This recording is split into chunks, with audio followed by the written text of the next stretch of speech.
안녕하십니까? 안녕하세요. 오늘 특별 찬양이 우리 김전순 어머님이 나와주셔서 이러니까 더 은혜로웠던 것 같습니다. 네. 딸 같은 며느리와 친정어머니 같은 시어머니께서 같이 나와서 부르는 정말 그리스도 안에서 누리는 자유로운 모습이라고 생각합니다. 네. 앞으로 우리 가운데 이러한 주님 안에서 누리는 자유가 더 풍성해지기를 기도합니다. 네. 오늘 말씀의 제목은 자유를 주셨으니 다시는 종의 몽해를 매지 말라. 요절 5장 1절 다 함께 읽어보겠습니다. 시작. 그리스도께서 우리를 자유롭게 하려고 자유를 주셨으니 그러므로 굳건하게 서서 다시는 종의 몽해를 매지 말라. 기도하겠습니다. 하나님 아버지 감사합니다. 갈라디아서 말씀을 통해서 우리 심령에 복음을 다시 들려주시고 다시 주의 복음 앞에 서게 하심을 감사합니다. 주님, 복음으로 살게 하시고 복음이 우리의 힘이 되게 하시고 복음을 통해서 우리가 항상 삶의 희망을 찾을 수 있도록 도와주시기를 기도합니다. 이 시간 갈라디아서 4장과 5장 1절까지의 말씀을 통해서 우리를 자유롭게 하신 이 주의 복음이 무엇인지, 무엇을 의미하는지 깊이 깨달을 수 있도록 도와주십시오. 성령께서 함께하여 주시기를 바라오며 예수님의 이름으로 기도합니다. 아멘. 자유를 주셨으니 다시는 종의 몽해를 매지 말라. 기독교의 대헌장과 같은 말씀입니다. 예수님이 우리에게 구원을 주셨다. 예수님이 우리에게 생명을 주셨다. 이런 말은 많이 하는데요. 예수님이 우리에게 자유를 주셨다 하는 말은 많이 하는 것 같지 않습니다. 예수님은 우리에게 자유를 주시고자 고난과 저주에 붙잡혀 십자가 위에서 죽으셨습니다. 자유를 주셨기 때문에 신자의 삶은 자유가 넘쳐야 합니다. 여러분들은 자유가 넘칩니까? 네. 신앙이 성장한다는 것을 신앙이 성숙해진다, 풍성해진다, 그리스도의 형상이 나타난다 이런 식으로 표현을 하는데 또 다른 표현으로 자유를 누리고 있다. 이것도 신앙이 성장하고 있다 하는 것을 표현하는 말입니다.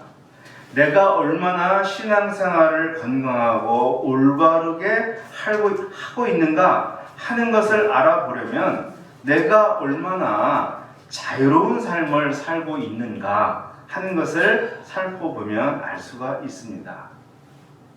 물론 여기서 말하는 이 자유란 나의 본성대로 모든 것을 내 마음대로 하는 그거 말하는 것은 물론 아닙니다. 자, 그러면 지금 성경에서 말하는 자유는 무엇인가? 우리 그거 먼저 생각해 보도록 하겠습니다. 그리스도께서 우리에게 주시는 자유란 첫째, 죄의 권세로부터의 자유입니다. 뭐로부터의 자유라고요? 죄의 권세. 죄를 마음대로 짓는 게 자유가 아니라 사실은 죄를 안 짓는 게 자유입니다. 죄는 하나님과의 분리를 가리킵니다. 하나님과 분리된 인간은 정욕, 각종 탐욕에 지배당하며 인격과 삶이 피폐해져 가게 됩니다. 자유란 이런 죄의 권세에 지배당하지 않고 죄에서 벗어나 죄사함의 은혜가 넘치는 삶을 살아가는 게 그게 자유입니다. 둘째, 자유는 죽음의 세력으로부터의 자유입니다. 뭐로부터의 자유라고요? 죽음의 세력. 네. 물론 죽음을 이길 수 있는 사람은 세상에 한 사람도 없습니다. 모든 사람은 죽지만 죽음의 세력에 지배당하는 것은 또 다른 문제입니다. 죽음은 그 세력은 우리에게 인생의 허무, 무의미, 무기력, 불안, 공포, 불만, 좌절감을 안겨다 줍니다. 유한한 인간이 죽음을 이길 수는 없지만 죽음의 세력에 지배당하여 사는 것은 하나님의 뜻이 아닙니다. 그리스도는 죽음의 세력을 꺾고 이 땅에서도 영생과 천국을 누리는 자유로운 삶을 살도록 하셨습니다. 셋째, 그리스도가 주시는 자유는 모든 율법의 저주로부터의 자유입니다. 율법이 무엇입니까? 우리가 살아가는 이 세계가 우리에게 요구하는 사항들이라고 말할 수 있습니다. 율법 자체는 악한 게 아닙니다. 선합니다. 그러나 율법을 완전히 수행할 수 있는 사람이 없습니다. 실수하고 규칙과 기준을 벗어나 살아가는 게 우리입니다. 그때 율법은 정죄하고 처벌을 하게 됩니다.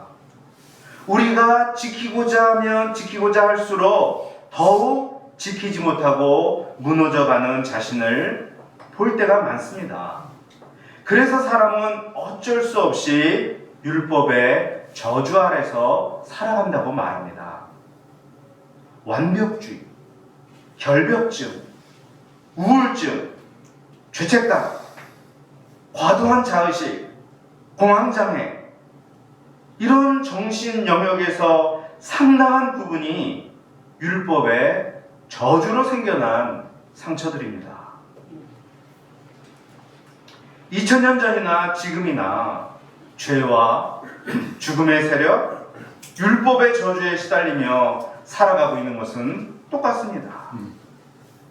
우리가 버는 많은 돈과 성공이 이것을 오히려 치료하기는커녕 더 독을 부을 때가 많습니다. 예수님은 이런 삶에서 우리를 자유롭게 하시고자 이 땅에 오셨고 십자가를 지셨고 죽으셨습니다. 예수님은 요한복음에서 말씀하셨습니다. 진리가 너희를 자유롭게 하리라. 너희가 내 안에 거하면 참으로 자유하리라. 예수님이 우리에게 자유를 주셨으니 다시는 옛날로 돌아갈 수 없습니다. 그런데 갈라디아 성도들은 자꾸 과거로 돌아가려 하고 있습니다. 바울은 그 점이 너무나 안타까운 거예요. 그래서 지난 시간에 너희가 이같이 어리석으냐, 지금까지 고생한 것을 다 헛것으로 돌리고자 하느냐 하면서 속상한 마음을 토로한 것을 우리 들었습니다. 오늘도 그러한 기조가 이어집니다. 자, 오늘 말씀은요, 4장 1절부터 11절까지 중심으로 살펴보겠습니다. 그리고 5장 2절 이렇게만 살펴볼 거예요. 자, 먼저 1절부터 7절까지입니다. 자, 여기서 무슨 이야기냐면은 주인과 아들의 이야기예요. 주인의 아들이 성인이 되기 전에 미성년자일 때 어떻게 하는가, 그 이야기인데요. 그는 아버지를 이어 가업을 상속을 받을 거예요. 그러나 미성년자에게 바로 상속자의 권한을 주는 아버지는 없습니다. 그가 성인이 될 때까지 후견인과 청지기 아래에 두어서 교육과 훈련을 받도록 합니다. 그 기간은 마치 종과 같습니다. 종은 아니지만 후견인과 청지기 말에 절대 순종해야 하기에 종처럼 아들은 살아갑니다. 그러다가 때가 되면 자연스럽게 아버지는 아들을 후견인과 청지기 아래에서 벗어나게 합니다. 그리고 가업을 잇는 상속자로 권한을 발휘하도록 합니다. 이게 세상의 이치인데 하나님의 구원 역사도 그렇게 펼쳐졌다는 거예요. 이스라엘이 어린아이처럼 스스로 주권을 발동하여 일을 할 수 없을 때가 있었습니다. 하나님은 그들을 후견인과 청지기와 같은 율법 아래에 두셨다는 겁니다. 그러나 율법 아래에 두었다고 해서 하나님의 아들이 아니었던 적은 한 번도 없습니다. 이는 후견인과 청지기 아래에 두었다고 해서 아버지의 상속자로서의 신분이 한 번도 상실된 적이 없었던 아들과 같습니다. 하나님은 하늘나라 유업을 잇는 아들답게 만드시려고 율법 아래에서 이스라엘을 연단하셨던 것입니다. 그러다가 마침내 예수님이 오셨습니다. 그가 오심으로 율법 아래에서 종노릇하던 기간은 끝났습니다. 과거에도 하나님의 백성이었지만 이제 진실로 하나님의 아들답게 아들로서 특권을 누리며 법적 지위를 보장받으며 살게 하셨습니다. 그러면 그 증거가 뭐냐? 그 증거가 예수님의 영 성령을 우리에게 보내주신 것이다 라고 말하고 있습니다. 그리고 또 성령이 온 증거가 뭐냐 하면 우리 입에서 하나님을 아빠, 아버지라고 부를 수 있게 된 사실이다 라고 말합니다. 성령으로 말미암지 않고는 예수님을 주님이라 할 수 없고 하나님을 아버지라 부를 수도 없습니다. 그러므로 이제부터 너희는 더 이상 종이 아니고 하나님의 아들인 것을 명심하라는 것입니다. 회장님의 뒤를 이어 회장이 될 사람이 전에 자신을 훈육하던 가정교사, 보모, 집사 눈치 보며 살아서는 안 되는 것처럼 이제 너희들은 율법에 눈치 보며 살지 말라는 것입니다. 소설 그 마크 트웨인인가요? 쓴 왕자와 거지. 마크 트웨인 맞나? 왕자와 거지. 그 이야기에 나오는 것처럼 왕자에겐 거지였던 시절이 있어도 왕으로 등극하는 것에 전혀 문제가 없습니다. 미운 오리새끼 이야기. 백조에게 미운 오리새끼 시절이 있었지만 백조로 살기에 부적합한 게 결코 아닙니다. 우리에게 하나님이 아닌 것들에 종노릇하던 과거 시절이 있었지만 그것이 지금 하나님의 아들로 살기에 부족하게 만드는 게 전혀 아닌 것입니다. 그런데 그들은 어떡합니까? 이제 너희가 하나님을 알고 하나님도 너희를 잘 아는데 어찌하고 약하고 천박한 초등학문으로 돌아가 다시 그들에게 종노릇하려 하느냐고 9절에서 안타까움을 토로하고 있습니다. 아니 너희는 지금 미분 적분 떼고 우주선 만드는 대학 수학을 하는 너희들이 왜 더하기 빼기 인수분해 최대공약수 최소 공배수 그런 거 하고 있느냐는 식으로 얘기하는 거예요. 약하고 천박한 초등학문이라는 건 그건 거예요. 별 힘이 없고 유치한 학문의 기초 원리에 몰두해서 왜 삶을 허비하느냐는 것입니다. 바울이 보기에 율법이 그러했습니다. 예수님으로 말미암아 훨씬 고차원적인 삶을 살게 되었거든요. 왕자로서 백조로서 살게 되었거든요. 그런데 왜 자꾸만 거지로 살고 오리로 살던 시절로 돌아가려고 하느냐는 거예요. 그 대표적인 사례로서 10절을 보면 그들이 날과 달과 절기와 해를 삼가 지킨다고 말을 했습니다. 이는 안식일 지키고 초하루 월삭 지키고 유월절, 오순절, 초막절, 안식년, 희년 이런 절기와 규례를 지키는 것을 말해요. 아니 우리는 그 정식만 이어받으면 됐지 왜 자꾸만 형식에 매이냐? 매일 필요가 없다 그거예요. 그런데 자꾸만 그것을 지켜요. 왜 그럴까요? 지난주에도 좀 다루었었는데요. 지키는 게 좀 편합니다. 정신을 지키는 것은 쉽지 않지만 형식을 지키는 것은 정신 지키는 것보다는 조금 쉽습니다. 물론 형식도 조금 어렵긴 합니다. 우리 얼마 전 이제 설 명절이었는데 설 명절 차례를 지내며 형식을 지키는 것도 조금 어렵습니다. 그러나 설의 정신을 지켜서 가족과 친족, 이웃을 사랑하고 존중하고 친절과 자비로 1년을 사는 것은 아마 더 어려울 것입니다. 그죠? 어쨌든 날과 달과 절기를 지키면 위안이 되고 성취감도 있습니다. 어느 민족에게나 익숙한 문화와 전통이 있습니다. 익숙하던 것을 벗어버리기가 쉽지가 않습니다. 또 보는 눈이 있잖아요. 내부의 사람들만 아니라 외부의 사람들하고도 잘 지내야 되잖아요. 교회 바깥의 사람들하고도 같이 상생해야 하는데 날과 달과 절기와 해를 지키는 삶은 정말 그들과 함께 잘 살아갈 수 있는 그런 방법이 되었던 거예요.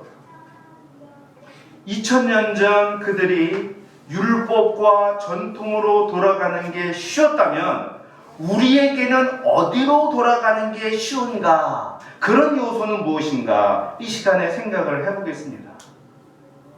흔히 시루떡 이론이라고 해서 우리 민족을 지탱해온 세 층의 종교 문화적 정서가 있습니다. 첫째 층은 샤머니즘적 정서입니다. 우리한테는 이게 다 있어요. 예를 들어 이런 거예요. 이삿날, 혼인날을 잡습니다. 집터, 묘토를 살피고 풍수지리를 살핍니다. 송구영신 예배를 잘 보고 집으로 돌아가는 길에 상점에 들려 포춘 캔디를 사고 타로를 보고 한 해의 운세를 풀어봅니다. 꿈, 예언, 주술, 방언, 신비주의 등의 효험을 믿으며 카리스마가 있는 종교인, 무속 신앙인의 말을 선지자의 말처럼 듣습니다. 이런 분위기가 낯설지 않고 매우 자연스럽습니다. 이게 첫 번째 층, 샤머니즘적 정서예요. 두 번째 층, 불교적 정서입니다. 불교적 정서의 가장 핵심은 인과응보적 세계관입니다. 불행해 보이는 일을 만나면 오늘 오다가 교회 오다가 돌불에 걸려 넘어지기라도 했다면 아니면 차가 어떤 부딪혀서 기스라도 났다면 어떤 생각이 제일 먼저 드십니까? 내가 어제 무슨 죄를 저질렀나? 혹은 작년에 무슨 나쁜 짓을 했길래 내가 이 때문에 하나? 하는 생각을 가장 먼저 해요. 자녀가 사고를 당하면 부모가 죄책감을 가지고 부모가 사고를 당하면 자녀가 죄의식에 시달립니다. 일이 안 풀릴 때 팔자, 운명, 업보로 받아들이고자 합니다. 내가 더 노력하지 못하고 내가 더 공덕을 쌓지 못하고 내가 더 기도하지 못한 탓으로 돌립니다. 그래서 내 몸에는 한과 울분이 쌓이지만 자신을 억압하는 것이 미덕이라 생각하기에 억압을 하느라 자기 몸이 어떤지 기분이 어떤지 잘 모릅니다. 제가 수십 년 동안 이 스타일로 살았다는 것을 불과 4, 5년 전에 깨달았어요. 모든 건 내 탓이고 내가 짊어지고 죽으면 되는 거라고 생각을 했어요. 제게 관대하지 못했습니다. 감정 표현하는 것을 죄악시했습니다. 기분과 느낌은 중요하지 않았어요. 이성이 중요하지 감정은 중요하지 않다고 생각했어요. 저는 제 몸에서 내는 소리를 제대로 듣지 못했습니다. 싫어도 싫다고 하지 못하고 아파도 아프다고 하지 못했습니다. 약한 건 죄였습니다. 신앙생활은 자유로워야 했고 쉼이 넘쳐야 했지만 억압과 탈진으로 저를 몰아갔습니다. 11년 전 저는 젊은 나이에 심장으로 들어가는 관상동맥 2개가 90%가 막혀서 돌연사하기 직전에 하나님의 은혜로 구원을 받았습니다. 저는 자신을 억압하고 항상 친절하고 온유하게 비치는 것이 성숙한 신앙이라는 착각 속에서 살았습니다. 그러다가 나중에 알았습니다. 내 감정을 모르는 사람은 타인의 감정도 모르고, 자기를 사랑할 줄 모르는 사람은 타인도 사랑할 줄 모른다는 사실을 알았습니다. 저를 학대하면 남도 학대하게 되고, 나에게 인색하게 굴면 남에게도 인색하다는 것을 알게 됐습니다. 나와 소통하지 못하는 사람은 타인과도 소통하지 못하고, 나와 관계가 안 좋으면 남과도 관계에 문제가 생긴다는 것을 나중에 알았습니다. 지금 깨달은 것을 그때 알았더라면 더 좋았을 것입니다. 저는 저도 모르게 예수님을 믿은 후에도 불교적 정서 속으로 돌아가는, 거기에 종로로 타는 그런 사람임을 깨달았습니다. 혹시 저와 공감이 되시는 분 있습니까? 손을 들어보시죠. 네, 한국인들은 대부분 공감한다. 셋째 층은 유교적 정서입니다. 나이와 성별의 차이를 둡니다. 선배와 후배, 연장자와 연소자에 대한 구분이 엄격합니다. 남녀가 유별합니다. 지금은 덜하지만 한동안 남아 선호 사상 컸죠. 지역, 가문, 학력, 학벌에 대한 차별도 심했습니다. 수직적이고 경직된 구조, 권위주의의 문화, 법조계에서는 전관예우, 의료계에서는 태움과 똥군기, 이런 게 있어요. 목사님이건 의원님이건 화가 나면 이성을 잃고 너 몇 살이야? 어디 출신이야? 어디 나왔어? 머리에 피도 안 마른 게 우리 주민증 까볼까? 겉으로는 예수 믿음을 외치지만 학벌, 출신, 외적 자격, 조건 더 의지할 때가 많습니다. 실력과 성품으로 대우받으려 하기보다 나이, 자리, 출신에 맞춰 대우를 받으려고 합니다. 이것이 지금도 만연한 우리 주변의 모습입니다. 그리스도께서 우리를 자유롭게 하려고 자유를 주셨으니 그러므로 굳건하게 서서 다시는 종의 멍에를 매지 말라. 우리가 이런 종교 문화적 정서로 돌아가 종로로 탈 수가 있습니다. 또한 앞에서 언급한 죄와 죽음의 세력, 그리고 율법 아래로 돌아가 그 멍에를 다시 맬 수가 있습니다. 예수님이 그의 목숨으로 우리를 대속하셔서 자유롭게 하셨습니다. 우리가 이런 것에 돌아가 종노릇하는 삶을 살지 않고 하나님의 아들로서의 자유를 누릴 수 있기를 기도합니다. 우리가 잘 아는 누가복음 15장에 나오는 아버지와 두 아들의 이야기. 이 이야기는 우리가 어떻게 살아야 하는지, 자유가 무엇인지 우리에게 깊은 교훈을 줍니다. 첫째와 둘째 아들은 아버지의 아들인 것은 그들이 잘할 때나 못할 때나 변함이 없습니다. 그러나 그들은 아들답게 살지 못했다는 것이 거기 보면 나오죠. 둘째 아들은 아버지를 벗어나 마음대로 사는 게 자유인지 알았는데 그게 결국 자유가 아니었습니다. 첫째 아들은 늘 아버지 곁에 있었으나 그 풍성함을 누리지 못했으니 그도 자유로운 아들로 살지 못했습니다.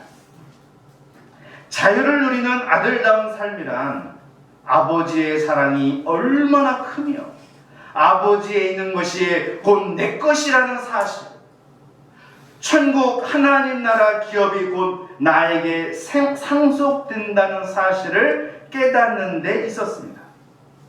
그 두 아들은 앞으로 아버지와 관계를 더 깊이 해나가는 것으로 그들이 풀어야 될 과제였습니다.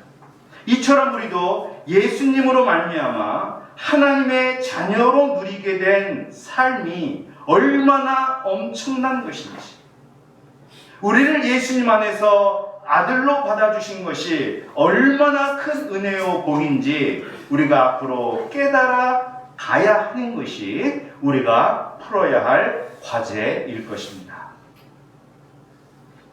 우리는 자유민주주의 시대를 살아가고 있습니다. 정말 획기적으로 자유로워졌습니다. 우리가 누리는 자유는 많은 분들의 희생으로 얻어졌습니다.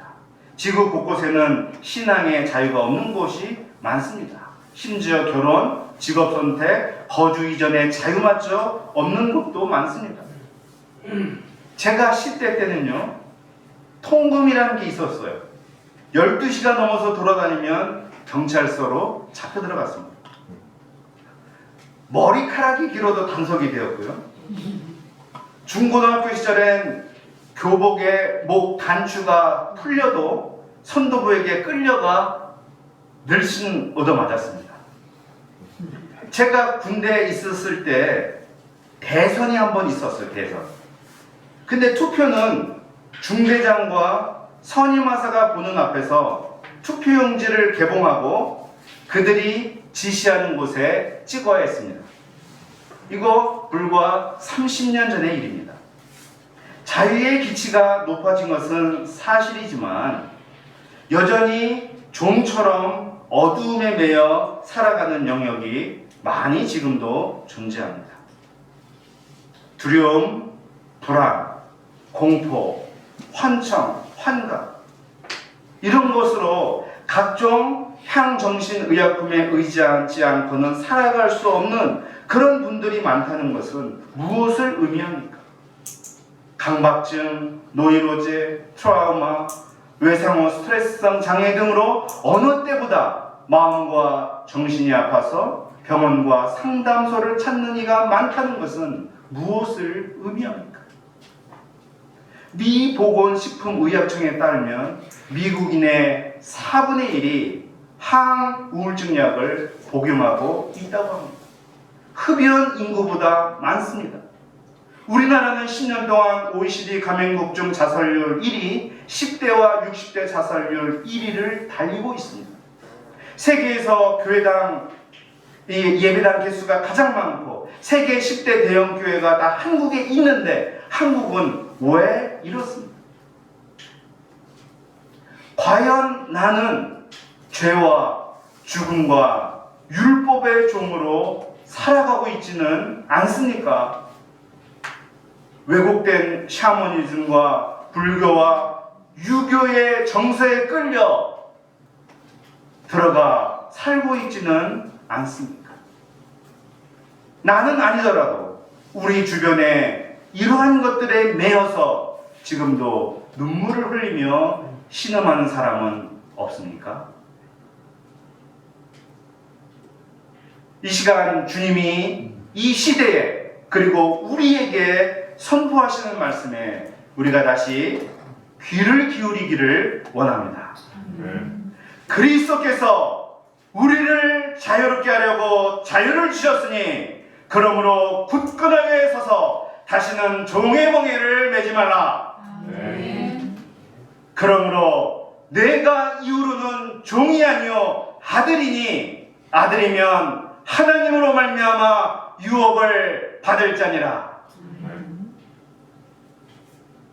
여러분 모두가 하나님 나라 기업을 상속받는 자유한 하나님의 아들로 살아가시기를 주님의 이름으로 축원합니다. 기도하겠습니다. 하나님 아버지 감사합니다. 오늘 말씀을 통해서 예수님을 통해서 우리에게 자유를 주셨으니 다시는 종의 멍에를 매지 말라. 기독교 자유의 대헌장을 알려주신 것을 감사합니다.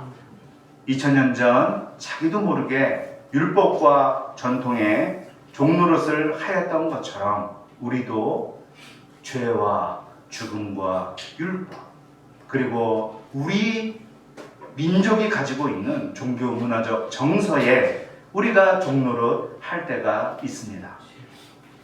하나님 아버지, 우리를 긍휼히 여겨 주셔서 그럴 때마다 우리의 영적 신분이 무엇인지 우리의 정체성을 다시 자각하게 도와주시고 내가 하나님의 아들이요 하나님 나라 기업을 얻을 자인 것을 분명하게 인식하고 우리가 거기서 일어나 자유인으로서 살아갈 수 있도록 도와주시기를 간절히 기도합니다. 감사하며 예수님의 이름으로 기도합니다. 아멘.